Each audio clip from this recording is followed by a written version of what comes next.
आई&ए analysis Birsa के बहाने में आपका स्वागत है। मैं हूं राजेश सक्सेना। मध्य प्रदेश में चुनाव से पहले सभी राजनीतिक पार्टियों ने प्रदेश के हर वर्ग को साधने की तैयारी कर ली है। इसी तैयारी में कांग्रेस भगवान बिरसा मुंडा की पुण्यतिथि के मौके पर खंडवा के हरसूद में एक बड़ा कार्यक्रम करने जा रही है। कांग्रेस 9 जून को हरसूद से चुनावी शंखनाद करेगी।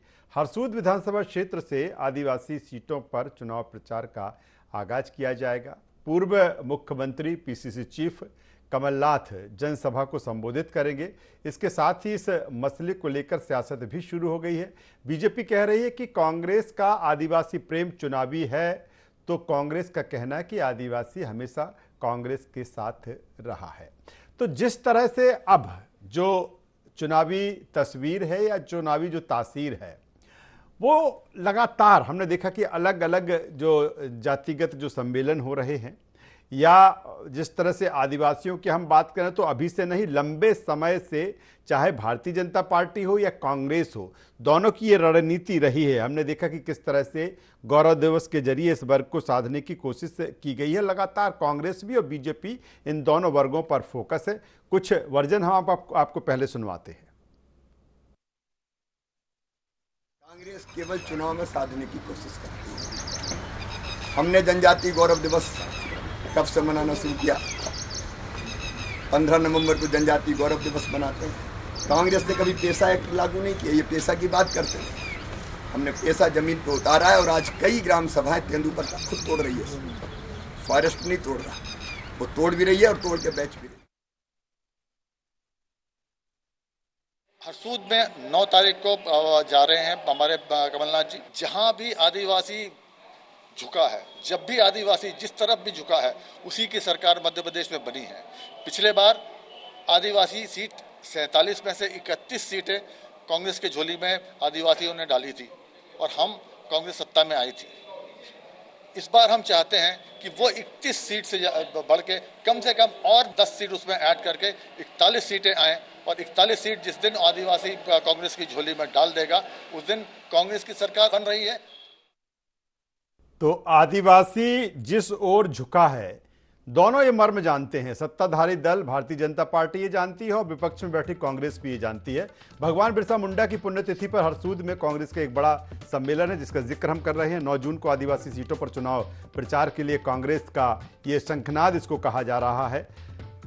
पूर्व मुख्यमंत्री कमलनाथ सहित तमाम दिग्गजों का वहां पर एक जमावड़ा होगा और यहीं से शंखनाद है।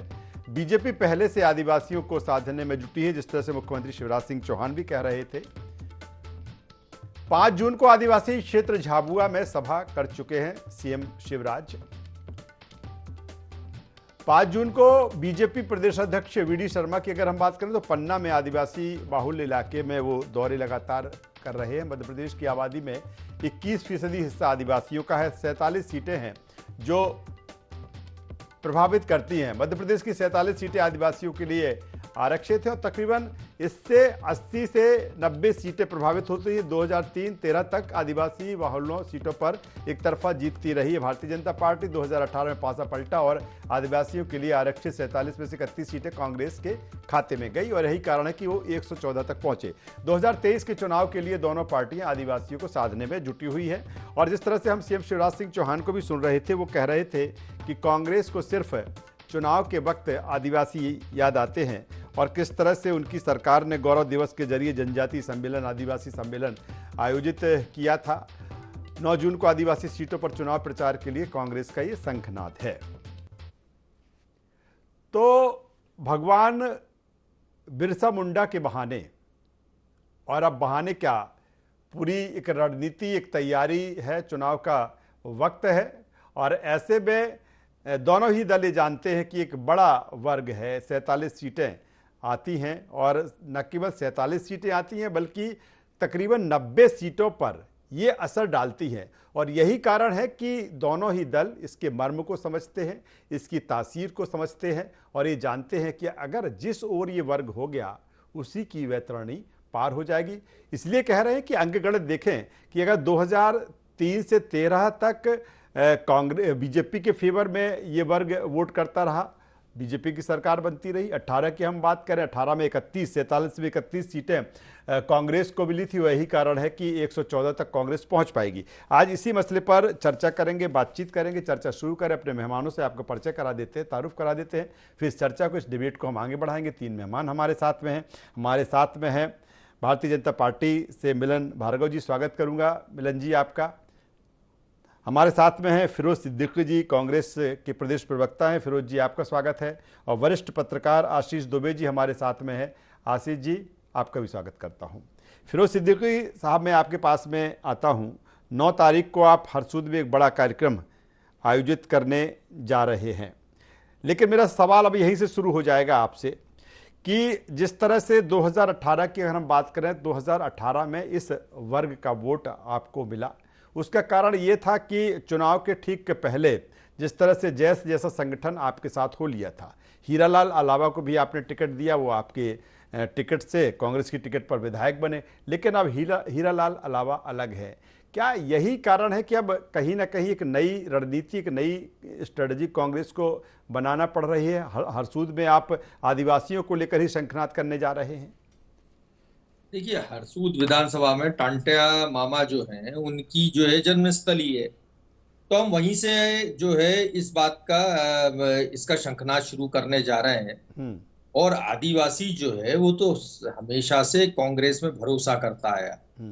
आज जो आदिवासी को आरक्षण मिला है, हमने जब देश आजाद हुआ था 1947 में, तभी ये तय कर लिया था कि दलित आदिवासियों को राजनीतिक आरक्षण देंगे। आदिवासी सांसद बनेगा, विधायक बनेगा, कलेक्टर, एसपी बनेगा और मंत्री बनेगा। हर कैबिनेट में उसके लिए भी एक आरक्षण रहेगा। तो वो आदिवासी वर्ग को वहीं से ही शुरू किया हमने। उनके बजट में 33% दलित आदिवासियों के बजट में भी 33% जो है आरक्षण उनके बजट में भी दिया कि ये पैसा उन्हीं के लिए खर्च किया जाना है केवल। तमाम ये सब काम कांग्रेस ने किए, लेकिन जो भारतीय जनता पार्टी है वो आदिवासी को सांस्कृतिक रूप से, आर्थिक रूप से और उसकी पहचान को लेके भारतीय जनता पार्टी उसको मिटाना चाहती है। आदिवासी को, ये आदिवासी को आदिवासी नहीं वनवासी कहती है भारतीय जनता पार्टी। आदि काल से जो लोग रह रहे हैं, जल, जंगल और जमीन, टंटिया मामा ने यही कहा था कि जल, जंगल और जमीन जो है वो आदिवासी की है। और वही बात हमने वन्य अधिकार कानून में जो है उसी बात को लाके पारित किया। और आज जो है पट्टे मिले और भारतीय जनता पार्टी की सरकार वो पट्टे नहीं दे पा रही। तो जवाब तो भारतीय जनता पार्टी को देना है कि आपने आदिवासियों के लिए आखिर किया क्या। पैसा कानून था, वो भी हमारी देन है। और जो पैसा कानून ऐसा लागू किया कि जो पंचायती राज अधिनियम के तहत जो अधिकार प्राप्त थे ग्राम पंचायतों को, वो पैसा कानून के तहत भी उन्हीं को प्राप्त थे। 2-4 अगर बिंदु कम ज्यादा होंगे तो होंगे, लेकिन वही उनको पर्याप्त है। लेकिन एनसीआरबी की रिपोर्ट कहती है कि 40% जो है आदिवासी और दलितों के अत्याचार के मामले बढ़े हैं मध्य प्रदेश में। ये बड़ा खतरनाक घटनाक्रम है। लेकिन फिरोज जी, चिंता का विषय तो ये है ना, चिंता का विषय ये है कांग्रेस के लिए कि जैस जैसा संगठन एन वक्त पर चुनाव 2018 में आपके पास आया, हीरालाल अलावा जो उनका अगुवाई करते हैं वो आपके साथ आ गए, लेकिन अब वो तो आपसे अलग हो चुके हैं ना। बिल्कुल, हमको ऐसा जानकारी तो नहीं है मुझे कि वो हीरालाल अलावा जी हमसे अलग हुए हैं। नहीं, मैं सीधे तौर पे अलग, वो पैरवी जिस तरह से जैस संगठन की कर रहे हैं। जी देखिए, जैस के और कांग्रेस के दोनों के मुद्दे एक जैसे आदिवासियों के भले को लेकर। और जैस भी इस बात को जानता है कि कांग्रेस एक राष्ट्रीय दल है, एक बड़ा दल है, उस शुरू से आदिवासियों के लिए, आदिवासियों की भलाई के लिए काम करता आया है। और आदिवासी भी कांग्रेस के साथ, इंदिरा जी और राजीव गांधी को वो अपना असली नेता मानता था आदिवासी। और आज भी आदिवासी, देश भर का आदिवासी इंदिरा जी को अपना नेता मानता था। तो जयस को भी ये पता है कि कांग्रेस जैसी एक बड़ी पार्टी जिसकी यहाँ से लेके केंद्र तक अगर उसकी नीतियों में परिवर्तन कर सकती तो वो कांग्रेस। चलिए फिरोज जी, मैं दोबारा आपके पास में आता हूँ। आदिवासी जो है मिलन भार्गव जी हमारे साथ में है। मिलन जी, बिल्कुल ये सही है। अगर बात जो फिरोज जी कह रहे हैं या जो कांग्रेस कहती है, 90 तक ये वर्ग कांग्रेस के साथ रहा, लेकिन उसके बाद जिस तरह से मध्य प्रदेश की सियासत और राजनीति की बात करें 2003 से 13 तक, उसका फ़ायदा भारतीय जनता पार्टी को मिला। फिर जिस तरह से 18 में खिसका, यानी कि 47 सीटों में 3100 सीटों पर कांग्रेस को मिली और शेष अदर्स जगह गई। तो क्या जिस तरह से लगातार अब इस वर्ग को फोकस है और कांग्रेस कह रही है कि आदिवासी हमेशा कांग्रेस के साथ में रहा है? देखिए, हर वर्ग इनके साथ था क्योंकि लंबे दशकों तक इन्होंने राजनीति, लेकिन आप देखिए किस प्रकार से इस वर्ग को पार्टी नहीं है। जो वनवासी हैं, जो आदिवासी हैं, उनकी जल जंगल जमीन को लूटने का काम कांग्रेस पार्टी ने किया, उनको हिंसा के रास्ते में भटकाने का काम कांग्रेस पार्टी ने किया। देखिए, आज भारतीय जनता पार्टी की सरकार चाहे केंद्र में हो, प्रदेश में हो, संवैधानिक हस्तियों पर सबसे प्रमुख पदों पर बैठा कौन है? आदिवासी समाज का व्यक्ति। चाहे देश के राष्ट्रपति हो वो आदिवासी समाज से आते हैं, प्रदेश के राज्यपाल हो वो आदिवासी समाज से आते हैं। देखिए, बहुत हद तक आदिवासी समाज को मुख्य धारा से दूर रखने का काम कांग्रेस पार्टी ने लगातार किया, लेकिन भारतीय जनता पार्टी की सरकार ने इस प्रतिबद्धता के साथ, दृढ़ता के साथ इस समाज को मुख्य धारा से जोड़ने के लिए, उनके उत्थान के लिए पैसा एक्ट लागू किया, जिसमें जो जल जंगल जमीन है, उनकी संस्कृति है, उनकी धरोहर है, उसको संभालने का पूरा अधिकार ग्राम सभा को दिया। जो ग्राम सभा आदिवासियों द्वारा बनाई हुई प्रतिनिधियों की सभा होती है, वही तय करेंगे उनके क्षेत्र में क्या होगा। 1 इंच जमीन भी अब कोई उनके बिना चाहने से नहीं ले सकता। जब तक उनकी मंशा नहीं होगी, 1 इंच जमीन, तो पहले तो जमीनों को लिया जाता था, बड़ी फैक्ट्रियां खोल दी जाती थी, उद्योगपतियों को सौंप दी जाती थी, खनिज निकाल लिया जाता। देखिए, खनिज की संपदा पर सबसे बड़ा अधिकार जो है वो इस संपदा का, इस समाज का है। आज आदिवासी समाज के उत्थान के लिए भारतीय जनता पार्टी उनके बच्चों को स्कॉलरशिप दे रही है, पढ़ाई लिखाई, डॉक्टर बनाने, इंजीनियर बनाने से लेके हर तरह की जो पढ़ाई, जो चाहत आदिवासी वर्ग चाहता है कि मुख्य धारा में रह के वो भी अपने सपनों को साकार कर सके, आज भारतीय जनता पार्टी की सरकार उनको पढ़ा भी रही है, उनको विदेश भी भेज रही है, उनको IIT भी करा रही है, डॉक्टरी भी करा रही। आखिर क्या कारण थे कि कांग्रेस पार्टी इस देश में लंबे समय तक राज करने के बाद भी इनको मुख्य धारा में नहीं लाना चाहती थी? क्योंकि ये लूटना चाहते थे, ये खनिज संपदा को लूटना चाहते थे, ये बड़े बड़े उद्योगपतियों को लाना चाहते। आज अडानी अंबानी को ये घेरते हैं, जो अडानी अंबानी इनकी सरकारों की देन है। आज वो उद्योग चला रहे हैं तो उनको लेकर लगातार हमला करते हैं सत्ताधारी पार्टी पर, लेकिन उद्योगपतियों को किस प्रकार से इन्होंने जमीनों को बेचा, आदिवासी समाज को जब हिंसा के रास्ते पे आना पड़ा तो उनको मुख्य धारा में लाने का काम भारतीय जनता पार्टी की सरकार लगातार कर रही है। आज आदिवासी समाज अपने संरक्षण के लिए बिल्कुल आप बिल्कुल अगर बात की जाए भारतीय जनता पार्टी की, जिस तरह से लगातार जो चीज़ें रही हैं, जिस तरह से कह रहे हैं कि गौरव दिवस, जनजातीय सम्मेलन जिस तरह से मनाया, पैसा एक्ट की बात की जाए, या जिस तरह से राष्ट्रपति का जब चुनाव हुआ, द्रौपदी मुर्मू जी को जिस तरह से भारतीय जनता पार्टी लाई, लेकिन अगर मध्य प्रदेश की इस बार की तासीर की हम बात करें, वही आदिवासियों से बीच से एक जैसा संगठन आता है और वो कहता है कि सारी लगभग उन क्षेत्रों में, खासतौर पर जो 47 सीटें हैं या फिर 47 सीटों के साथ ही जो 80 से 90 सीटें प्रभावित करते हैं, वहाँ से वो अपने उम्मीदवार खड़े करेंगे। लेकिन नहीं लगता कि जो एक रणनीति बीजेपी की है, जो स्ट्रेटजी है, वो कहीं ना कहीं इससे प्रभावित होगी कि जैसा संगठन अलग ताल ठोक रहा है? देखिए, वही तो आया जी, आपको याद होगा 2018 के पहले भी आप और हम चर्चा में बैठते थे, मैंने उस समय भी इस मुद्दे को उठाया था कि जय संगठन के माध्यम से ये वोटों को हथियाने की राजनीतिक रणनीति अपना रहे हैं। ये षड्यंत्र पूर्वक आदिवासी समाज को बरगलाकर अपने आप वोट हथियाने की राजनीति कर रहे हैं। आज देखिए, उसके बाद चुनाव होते हैं, हीरालाल बाबा को टिकट दिया जाता है, चुनाव जीत कर आते हैं, उसके बाद आदिवासी समाज नाराज होता है क्योंकि उनको लूटा, उनको भ्रमित किया। आज जय संगठन टूट के 2 विखंडित हो गया है। आज जय संगठन है कहाँ? इनके पास नेतृत्व नहीं। इन्होंने आदिवासी समाज को यदि नेतृत्व दिया होता तो ये बी टीम बनाकर काम नहीं करते। आज आदिवासी समाज में राष्ट्रपति के चुनाव में इन्होंने विरोध किसका किया? द्रौपदी मुर्मू जी का, जो क्योंकि शोषित और वंचित वर्ग से आती है, उनको राष्ट्रपति पद में प्रधानमंत्री नरेंद्र मोदी बैठाना चाह रहे थे तो उनको विरोध किया, इन्होंने प्रत्याशी खड़ा किया।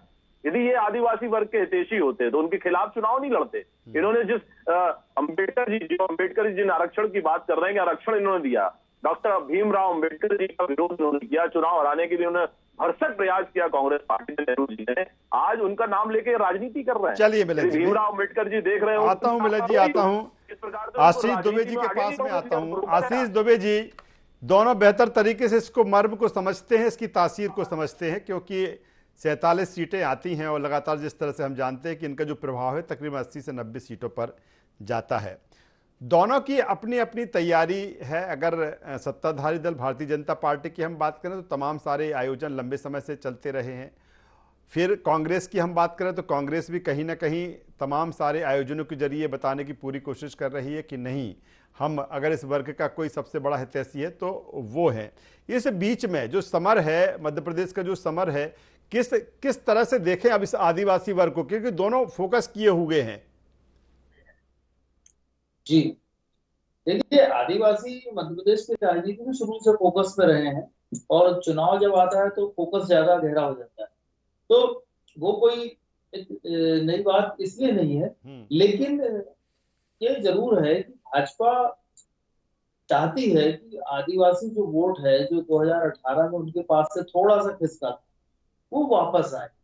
तो एक राजनीतिक दल के नाते भाजपा का जो प्रयास है वो ठीक है, वो करना चाहती है।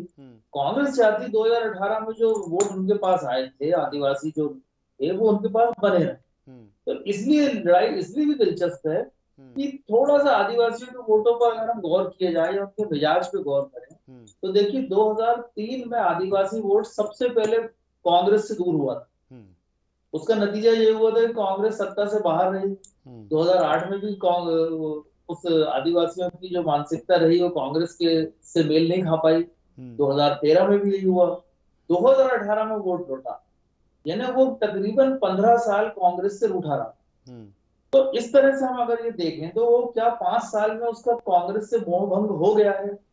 ये एक थोड़ी सी दिलचस्प बात हो सकती है चुनाव, तो वो रिजल्ट बताएगा।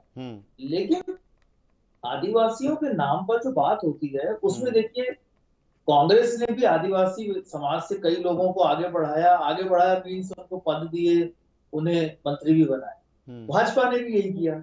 लेकिन अगर आदिवासियों के बारे में ये कहा जाता है कि आदिवासियों का विकास नहीं हो पाया, तो इसमें मैं दोषी मानता हूँ सरकार के साथ साथ आदिवासी नेताओं को। जब उनको समाज की राजनीति की मुख्य धारा में आने का मौका मिला, बड़े पद मिले, प्रतिष्ठा मिली, अधिकार मिला, तो सबसे पहले जरूरत थी वो अपने समाज को बेहतर बनाते और उसमें लग जाते। लेकिन दुर्भाग्य से पूरी तरह से ऐसा वो नहीं कर पाए। तो हुआ ये कि जो नेता वाला वर्ग था आदिवासियों का वो एक अलग वर्ग हो गया, जिसको बड़ा और उच्च वर्ग समझ लीजिए आप।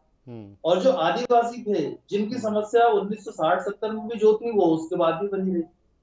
तो इसमें सबसे बड़ी जवाबदारी आदिवासियों की है कि यदि वो पॉलिटिक्स में आगे आते हैं तो वो अपने समाज के उत्थान की बात को अपने अधिकारों के जरिए ज्यादा करें। अब अगर जय संगठन में यहाँ पे ऐसे में यही विफलताएं होती हैं जब ये संगठन उभरते हैं। गोंडवाना गणतंत्र पार्टी के पक्ष में उभरी थी, अभी जय संगठन भी इस तरह से काम कर रहा है। लेकिन ये पार्टियां बहुत ज्यादा ऑर्गेनाइज नहीं होती। ये भावनात्मक लहरों पे सवार होकर इस तरह के संगठन बनते हैं। ये भावनात्मक रूप से कोशिश करते हैं आगे आने की, लेकिन सियासत में जैसा ऑर्गेनाइजेशन, जैसा संगठन, जैसा सब सारे चीजें चाहिए होती हैं वो उनके पास नहीं होती हैं। तो ये संगठन जो है बहुत लंबे चलते नहीं, बिखर जाते। तो अभी जो स्थितियां बन रही हैं उसमें ये हो सकता है कि जय संगठन जो है वापस कांग्रेस की तरफ आ जाए जैसे 18 में आया था। हालांकि वो 2 फाड़ हो चुका है। और या वो अकेले चुनाव लड़े, तो अकेले चुनाव लड़ने से वो सरकार बनाने की स्थिति में नहीं होगा। तो सवाल ये है कि आदिवासियों को बहुत, मुझे ऐसा लगता है कि इसमें चतुराई शब्द अच्छा नहीं होगा, लेकिन फिर भी बहुत समझदारी से उनको, चलिए समझदारी, और मुझे लगता है कि तमाम सारी चीजें होती हैं आशीष जी चुनाव के वक्त में। समझदारी भी होती है, रणनीति होती है, तमाम तरह के हम जब बात करते हैं बदलती हुई जो चुनावी स्थितियां परिस्थितियां हैं, हम माइंड गेम की भी बात कर लेते हैं, हम अलग अलग तरीके की जातिगत समीकरण उसकी बात कर लेते। सीधे फिरोज जी के पास में आ जाता हूं। फिरोज जी, जिस तरह से भारतीय जनता पार्टी ये कह रही है कि सिर्फ कांग्रेस के समय जो है कांग्रेस का वो आदिवासी प्रेम आदिवासियों के लिए दिखता है, इससे पहले उनकी चर्चा ही नहीं होती है, और आपने कोई ऐसा लीडर भी आगे नहीं बढ़ने दिया कि आदिवासियों को प्रतिनिधित्व दे दिया हो। पूरे देश भर में कांग्रेस के हर स्टेट में बड़े बड़े आदिवासी लीडर है। अगर आप गुजरात में बात करेंगे तो अर्जुन मोरवाड़िया जी हैं, मध्य प्रदेश में बात करेंगे तो आप कांतीलाल भूरिया जी हैं, दलबीर सिंह जी थे। ऐसे हर स्टेट में कांग्रेस के पास आदिवासी नेता हैं और बड़े बड़े आदिवासी नेता हैं। रही बात भारतीय जनता पार्टी की, तो शायद मिलन भाई को पता नहीं है, मोदी सरकार ने ट्राइबल सब प्लान होता था वो बंद कर दिया, आपको आशीष जी बता देंगे। मोदी सरकार जो है जल जंगल और जमीन मानती ही नहीं है, आपका संघ नहीं मानता कि वो जल जंगल और जमीन आदिवासी, आपका संघ कहता है ये वनवासी है, ठीक है, और वनवासी आश्रम चलाते हैं ताकि तुम आदिकाल के नहीं हो, तुम तो वन में रहने वाले लोग हो खाली, इसलिए वन पे तुम्हारा अधिकार नहीं है, ये भारतीय जनता पार्टी कहती है। टांटिया मामा की मूर्ति लगा देने से टांटिया मामा आपके नहीं हो जाएंगे, या आप बिरसा मुंडा की मूर्ति लगा देंगे तो बिरसा मुंडा आपके नहीं हो जाएंगे। और एक बात है कि रानी कमलापति स्टेशन बनाए, एक प्राइवेट कंपनी ने बनाया, इन्होंने बोर्ड उतार के दूसरा बोर्ड लगा दिया, उनका महल देखिए आप रानी कमलापति का, जो बुधनी में खुद शिवराज सिंह जी की विधानसभा में है। अलीराजपुर जो जिला है वो सूडान के बराबर, जो सूडान जैसी भुखमरी अलीराजपुर में है, सबसे गरीबी में नंबर 1 जिला है अलीराजपुर, जहां 94% जो है आदिवासी पॉपुलेशन है। शहरिया जनजाति जो है विलुप्त होने की कगार पे, ये हम नहीं कहते, विश्व आदिवासी संगठन कहता है। इन्होंने 9 अगस्त विश्व आदिवासी संगठन, चलिए फिरोज जी, वक्त की कमी, छोटे-छोटे कमेंट्स आ जाएं। सुनिए, अच्छा और एक छोटा सा, इन्होंने आदिवासी को आर्थिक नुकसान पहुंचाया। वो कैसे? महुआ ताड़ी जो होती थी कांग्रेस के जमाने में, वो सरकारी गोदाम, चलिए मिलन जी जवाब दे दीजिए। चलिए, इन्होंने ठेकेदार को, जी फिरोज जी, वक्त की कमी में चाहता हूं कि दोनों मेहमानों की भी वर्जन आ जाए हमारी डिबेट में। मिलन जी जवाब दे दीजिए फिरोज सिद्दीकी साहब जो कह रहे हैं। देखिए राजेश जी, अब तकनीकी कारण से शायद नेटवर्क प्रॉब्लम होने के कारण आवाज तो नहीं आई। फिरोज भाई और आशीष जी क्या बोले मुझे सुनाई तो नहीं, लेकिन मैं अपना विषय रखने का प्रयास फिर भी करूंगा। देखिए, आदिवासी समाज के जो महापुरुष हुए हैं, चाहे भगवान बिरसा मुंडा जी हो या टंटिया मामा हो या रानी कमलापति, इनके समाज के उत्थान के लिए, इनके इतिहास को आज की पीढ़ी और भविष्य की पीढ़ी को बताए रखने के लिए, जिस प्रकार से इनके नामों को स्टेशन के नाम पर रखा गया, जब भोपाल राजधानी, चूंकि मध्य प्रदेश की राजधानी है, बड़ा वर्ल्ड क्लास स्टेशन बनाया गया, जब रानी कमलापति का नाम रखने के लिए प्रस्ताव आया तो सबसे पहले कांग्रेस पार्टी ने इसका विरोध किया। कांग्रेस के विधायक है, उन्होंने खुला विरोध किया। तो ये बताता है कि आदिवासी समाज से कितनी नफरत कांग्रेस पार्टी करती है। आज भले ही ये कार्यक्रम रखने के लिए, वोट का हथियाने के लिए राजनीति करते रहे, पर इनकी राजनीतिक महत्वाकांक्षा को आदिवासी समाज जानने लगा है, समझने लगा है, इसीलिए इनसे अछूता। आज नेतृत्व की कमी के कारण ये जैसे संगठनों को ढूंढते हैं और वोटों की राजनीति के लिए सौदेबाजी करते हैं। लेकिन आज इनके पास टोटा है। भारतीय जनता पार्टी ने संवैधानिक पदों पर आश्रित करके आदिवासी समाज को मुख्य धारा में लाकर उनके समाज के उत्थान में एक बड़ा कदम उठाया है। चलिए मिलन जी, वक्त की कमी में सीधे आशीष जी से छोटा सा कमेंट चाहूंगा। आशीष जी, जिस तरह से आपने चर्चा में कहा था कि क्या कांग्रेस से इन 5 सालों में जो 2003 से 13 भारतीय जनता पार्टी को फायदा मिला, फिर 18 में कांग्रेस को इसका फायदा मिला, और आपने जिस तरह से कहा कि क्या कांग्रेस से इनका इन 5 सालों में मोह भंग हो गया कांग्रेस से। मेरा सवाल इस बात को लेकर है कि जो चीजें हाल ही में जब भारतीय जनता पार्टी की सरकार बनी 15 महीने बाद, तो चाहे वो पैसा एक्ट की बात कर ली जाए या फिर हम तमाम सारी कवायद की गई है, हबीबगंज स्टेशन का नाम बदला गया है, फिर द्रौपदी मुर्मू जी को जिस तरह से राष्ट्रपति के पद पर पहुंचाया गया, इन चीज़ों का फर्क इस वर्ग को पड़ता हुआ दिखाई देगा, क्योंकि आप बात कर रहे हैं कि 5 साल में कितना मोह भंग हुआ है, इनका फायदा मिलेगा भारतीय जनता पार्टी को। देखिए, मैंने ये बताया कि प्रयास किया था कि आदिवासियों ने तकरीबन 15 साल भाजपा पर भरोसा ज्यादा किया जी। उसके बाद अब 5 साल में भाजपा उनका भरोसा जीतने की कोशिश कर रही है, तो वो उनकी मानसिकता की बात है कि कितनी देर तक कांग्रेस के साथ चलेंगे। लेकिन क्या उनकी मानसिकता में ये चीजें आएंगी? राष्ट्रपति का चुनाव हो, पैसा एक्ट हो। वही जी देखिए, राष्ट्रपति का चुनाव हुआ, निश्चित तौर पे भावनात्मक रूप से जुड़ाव बन सकता है, लेकिन आज दौर बहुत आगे चला गया है। राष्ट्रपति वो बनी है, अच्छी बात है, लेकिन देखिए यहाँ पे भी कुछ नाम परिवर्तन हुए हैं आदिवासी नायकों के नाम पे, अच्छी बात है, लेकिन जो आदिवासी का मुख्य सवाल है वो है उसका रोजगार, वो है उसकी संस्कृति का संरक्षण, और वो है पलायन की मजबूरी खत्म होना। ये जो कर पाएगा, मुझे लगता है आदिवासी उसी पे भरोसा करेगा। बाकी तो भावनात्मक, चलिए भावनात्मक चीजें अलग है, लेकिन जिससे इस वर्ग को 2-4 होना पड़ता है, वो मर्म को अगर बेहतर तरीके से जो दल समझ लेगा, और मुझे लगता है कि शायद 2023 में उसी के साथ में ये वर्ग खड़ा हुआ दिखेगा। तीनों मेहमानों का यहाँ पर मैं धन्यवाद करूंगा। तो जिस तरह से आदिवासियों को लेकर जो एक सियासत है, जो राजनीति है, वो लंबे समय से मध्य प्रदेश में लगातार चल रही है। जब चुनाव का वक्त है तो ऐसे में खासतौर पर सत्ताधारी दल भारतीय जनता पार्टी और विपक्ष में बैठी कांग्रेस, दोनों की ये रणनीति है कि इस वर्ग को अपने पाले में लाया जाए, और तमाम तरह की कोशिशें, तमाम तरह की रणनीति इसको लेकर लगातार चल रही है। IND एनालिसिस में बस इतना ही। IND 24 पर खबरों का सिलसिला लगातार जारी है। बने रहिए हमारे साथ। नमस्कार।